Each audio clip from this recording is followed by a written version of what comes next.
श्री वसंतराव नाईक शासकीय वैद्यकीय महाविद्यालय व रुग्णालय येथे मेडिसिन नवीन वॉर्डचे उद्घाटन।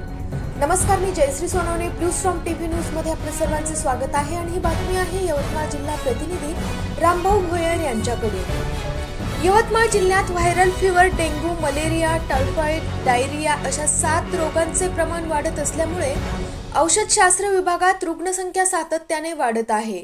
सध्या अस्तित्वात असलेल्या वॉर्डमध्ये रुग्णांची गर्दी वाढल्यामुळे रुग्णांना बेड मिळत नव्हते। या बाबींचे गांभीर्य लक्षात घेता महाविद्यालयाचे नवीन अधिष्ठाता डॉक्टर अनिल बत्रा यांनी माननीय जिल्हाधिकारी श्री विकास मीना व जिल्हा शल्य चिकित्सक डॉक्टर सुखदेव राठोड यांच्याशी संपर्क साधून काही अतिरिक्त नर्सेस मागितल्या। त्यानुसार माननीय जिल्हाधिकारी यांनी मदत केली व अधिष्ठाता डॉक्टर अनिल बत्रा यांच्या निदर्शनानुसार औषधशास्त्र विभागाचे डॉक्टर बाबा एलके यांनी काम पूर्ण करून घेण्याकरता समन्वयक म्हणून वैद्यकीय अधिकारी डॉक्टर अरविंद कुळमेथे यांनी आपली जबाबदारी पार पाडून वॉर्ड क्रमांक 6 चे नूतनीकरण पूर्ण करून घेतले।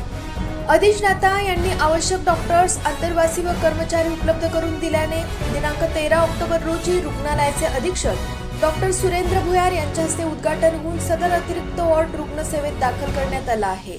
सदर वॉर्ड सुरू झाल्यामुळे रुग्णांची बेड कमतरतेची समस्या दूर होणार आहे, त्यामुळे रुग्णांना येणाऱ्या अडचणी या दूर होतील। सदर वॉर्ड सुरू झाल्यामुळे रुग्णांच्या चांगल्या प्रकारे सेवा करण्यास मदत होईल अशी अपेक्षा व्यक्त होत आहे।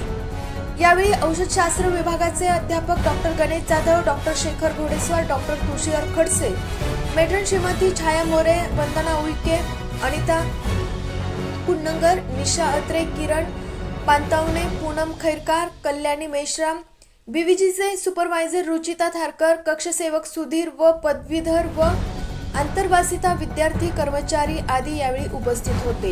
या वॉर्डच्या पूर्णत्वतेसाठी सॅनिटरी इन्स्पेक्टर नितीन रेवते, वरिष्ठ लिपिक अमोल मनोहर, दिनेश जाधव, सॅनिटरी हवालदार मुकेश बावणे, बीव्हीजीचे गणेश तांबारे, प्रगती निवळकर, राजू शहाळे, कार्यशाळेचे श्री कसबे, राजू राठोड आदींचे सहकार्य यावेळी लाभले। अशाच काही नवीन बातम्यांच्या अपडेटसाठी आपण पाहत रहा ब्लूस्टॉर्म टीव्ही न्यूज।